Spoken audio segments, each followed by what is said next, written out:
So this problem is asking you to find how many moles are in 14.5 grams of carbon.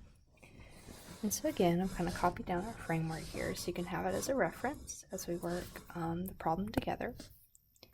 And so first of all, kind of on our framework, let's make a plan so we can find out where we're starting and what unit we want to end up in. So based on our problem, they give us grams and they want us to end up at the number of moles.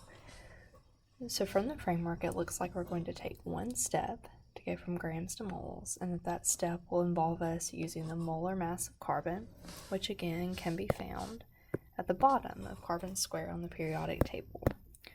So I'm going to start my problem, again by writing exactly what I've been given, including a unit and an element symbol. Then I know it should just take me one step, so I'm going to pencil in my one step and put my equal sign. So then what I want to consider is if I'm starting with grams of carbon, that means I need to have grams of carbon in the bottom of my conversion factor, okay? And so when I'm dealing with molar mass, it's always grams per mole. So here, if grams is in the bottom, that means that my mole will go on top, okay?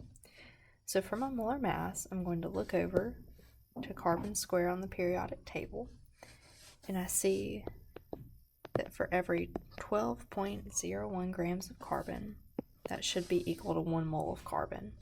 And just a reminder that your molar mass is always that many grams per mole. So now I can go ahead and take my calculator and solve now that I've got my setup and now that I've made sure that both my units cancel. So if I get my calculator, just a reminder that if it's on top, you multiply. If it's on bottom, you divide. So it's technically 14.5, times 1 divided by 12, or divided by 12.01. So again, on my calculator, I got a pretty large number here. Okay, and make sure to write my new units. And then the last thing I want to do is go back and think about sig figs. So I have 3 sig figs in my starting value, so that means I want to round off my answer to 3 at the end. So 1.207 rounds to 1.21 moles of carbon, and this would be my final answer.